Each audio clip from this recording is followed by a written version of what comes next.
welcome all of you to this very, very special day in Wisconsin.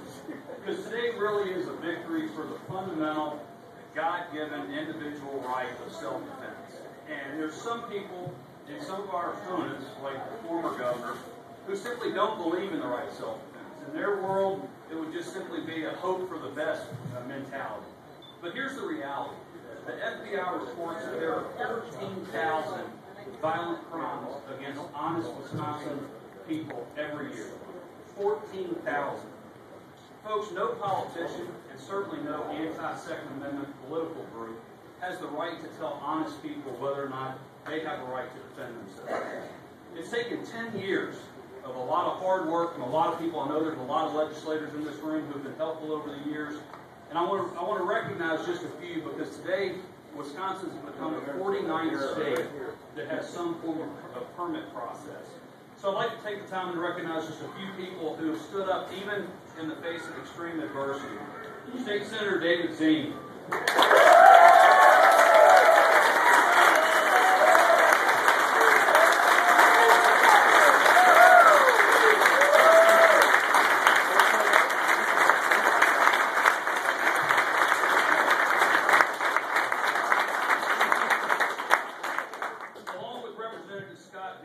These guys were the trailblazers back in the mid-90s.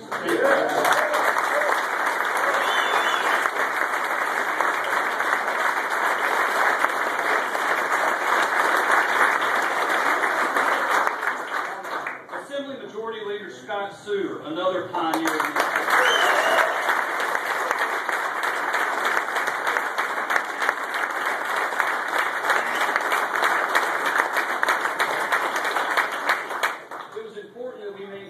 Integrity of this bill through the process. And State Senator Pam Galloway, Senator Rich Zipper, and Representative Jeff Mursall, you all worked tirelessly to make sure that happened, and we all thank you for it.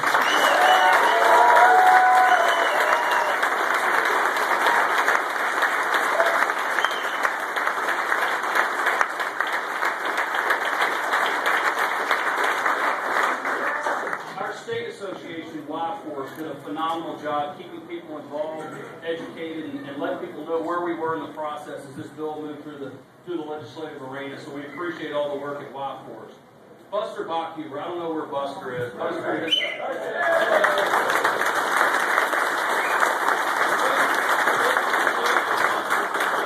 valuable member of the National NRA Board of Directors. He's from right here in Walsall. And I know his family is here, and it's a really special day for you and your family. And Buster, we're glad you're here for it.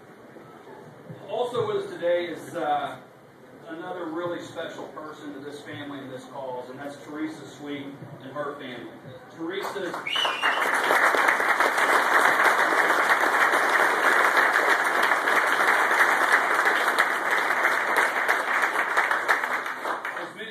Teresa was the unfortunate victim of a horrible, horrible crime here in Wisconsin.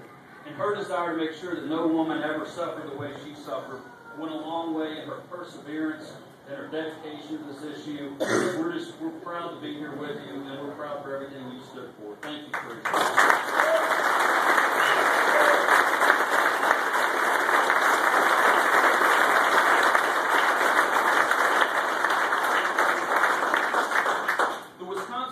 Protection Act will have one of the most streamlined and affordable right to carry processes in the country.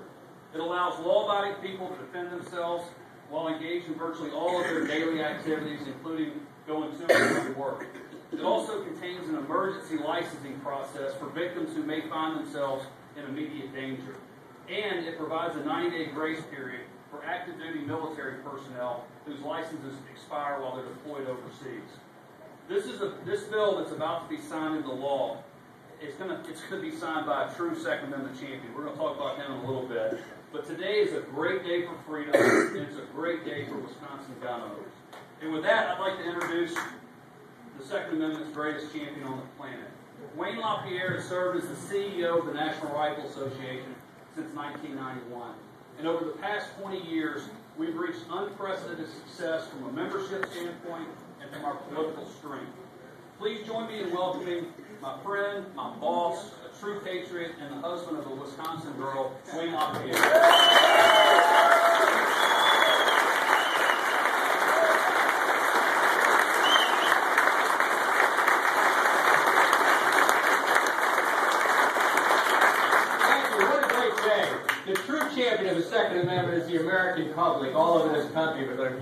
determined in their hearts never to lose this great freedom that we have in the good old USA. It really is great to be here though today with the signing that's going to take place of this landmark legislation. On behalf of NRA members all over the state of Wisconsin, citizens all over the state of Wisconsin, I thank Governor Scott Walker and all the legislators that have fought so hard with their unwavering support to make this day possible. Governor, congratulations on this important victory for the Second Amendment.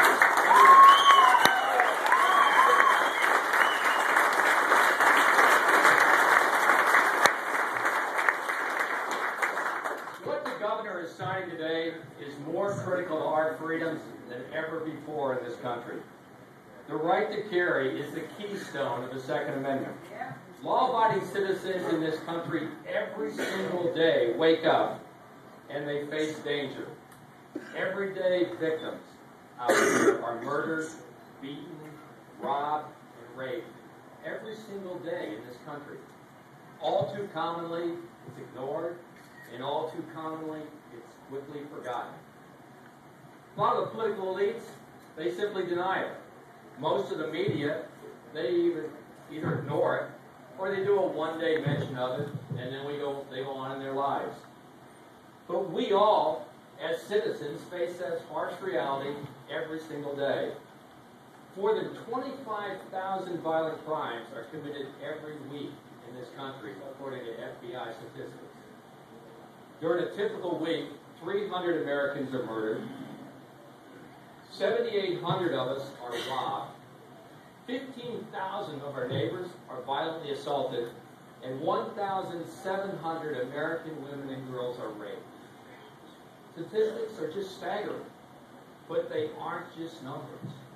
These are our neighbors, our friends, and our families it's happening to.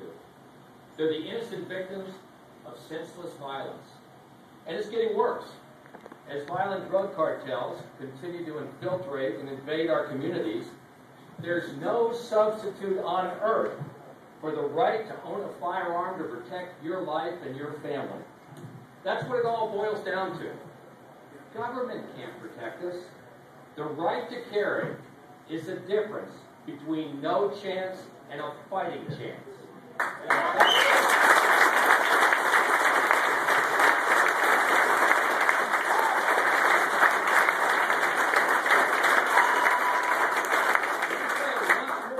Right to carry is the difference between no chance and a fighting chance. Right now, there's a violent criminal outside these doors somewhere, plotting his next attack. At the scene of the crime, and you all know it, so do citizens all over the state. It's only going to be the criminal and the victim. Despite all the good intentions of the police, they're going to come in later. It's time the victims got a fighting chance. Americans want that chance. Americans deserve that chance. And today, thanks to your Governor Scott Walker and your courageous legislators, the citizens of Wisconsin are going to get that fighting chance in this great state.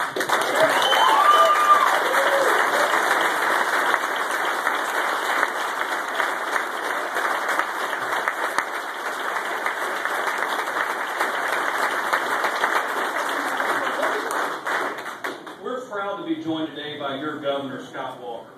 Wisconsin gun owners, and they remember Scott from back there in his service in the State Assembly from 1993 to 2002, when he went on to become elected to Milwaukee County Executive.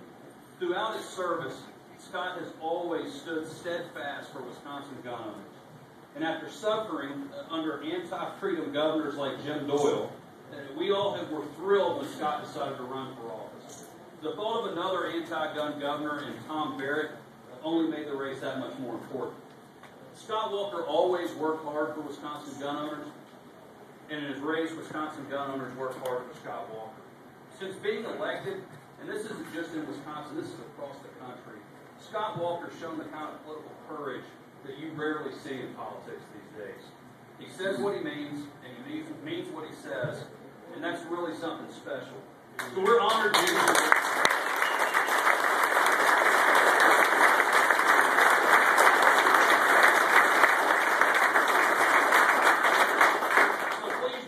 welcoming a great Second Amendment champion, your governor, Scott Walker.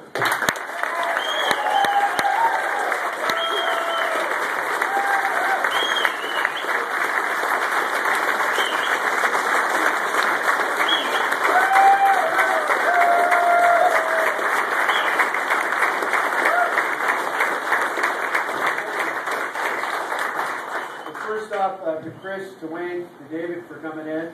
I'm proud to have you in because I'm a proud member of the NRA, and I'm glad that the NRA stands with me here in the state of Wisconsin. So thank you very much for coming on in.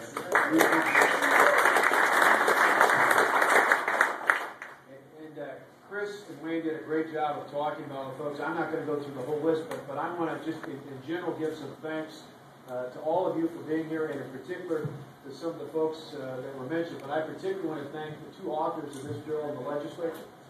We are here, and there's something good about a couple weeks ago I was here to sign the bear hunting bill to make it easier, more safe, and more accessible to young people to hunt bear and in this state. And so, man, we got to make this about a monthly occurrence. I'll keep coming back to this. Pam Galloway, Julie Elected, has done a phenomenal job, and her partner in the state assembly, Jeff Marcel, who other than being here today, Jeff and I, the only other place we'd rather be was on our Harleys right around the state of Wisconsin. But Pam and Jeff, and in particular, Senator Zipper in the Senate helping out as well, coming to the committee.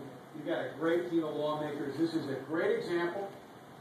People talk about partisanship. This is a great example of Republicans and Democrats coming together to get something done. So to all the lawmakers here, and in particular as well, to Zeke and Gundy, two guys who I served with in the legislature, worked on this for years. We're glad that you're here because you have paved the way to make sure all these other lawmakers can get that done. So let's give another big round of applause.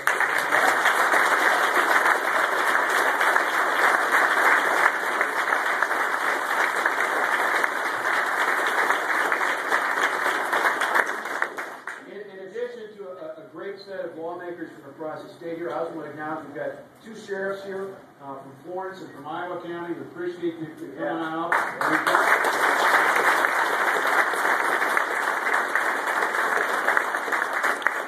Throughout this, not only for these two fine leaders, but throughout this process, we've done a lot of work with law enforcement in the state, and I think you've got a bill that is positive.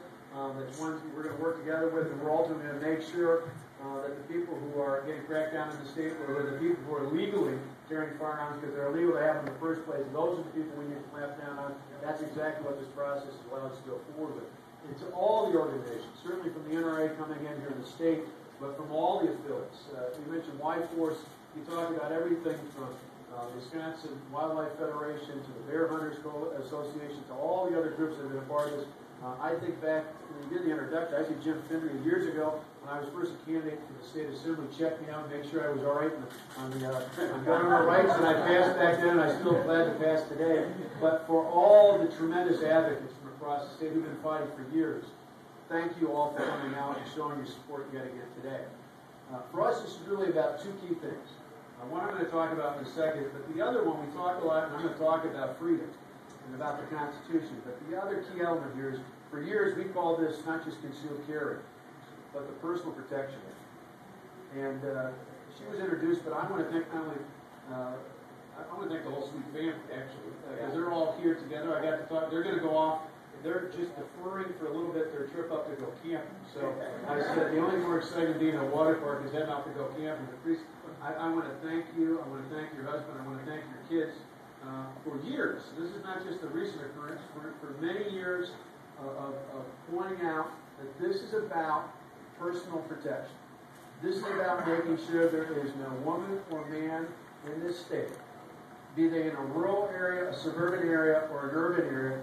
No one in this state should have to fear for their own personal protection, because now we're empowering every man and woman in this state to be able to protect themselves and, just as importantly, to protect their families. And you have been at the forefront of making that possible and letting people know what this is all about. Thank you so much for your time.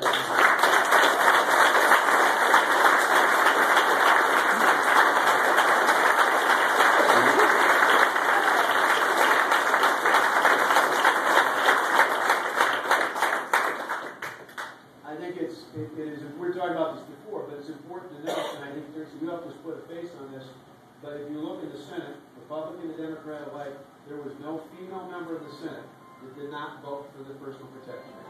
I think that says a lot. And I think it says just about how important this is.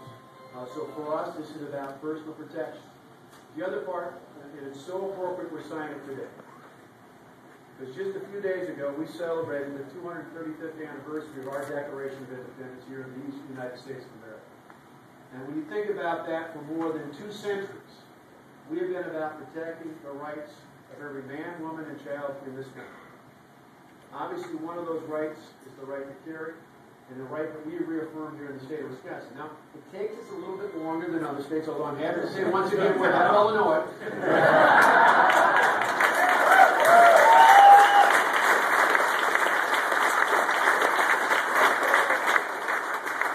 We'll keep that up on jobs and everything else as well. But, that's right, we're above. They're always looking up to us. But on this issue, I think it's important that the timing is just right to sign it now.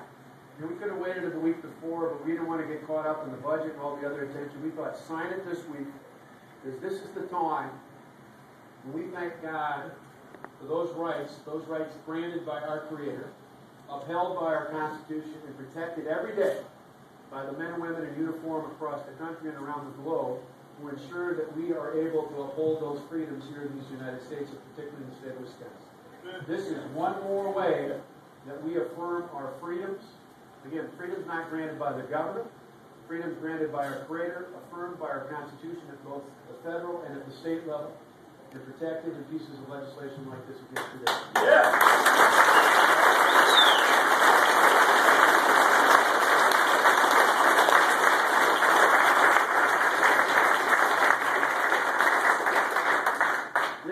This is a good day for Wisconsin. This is a good day not only for freedom, but people who care about protecting themselves, their families, their properties, and most importantly, their families. This is a day we will long remember, and thank you to all of you for coming out to make that possible.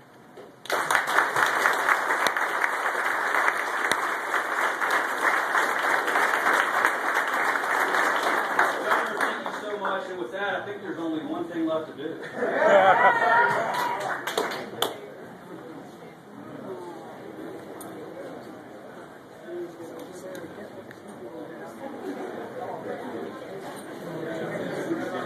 Good heavens, everybody's crowding up there.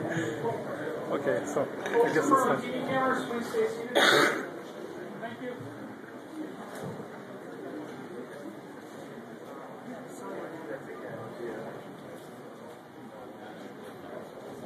Hey, Nate, can you hold the second up to see it? Can't see it. I can't see it. Sneak up here.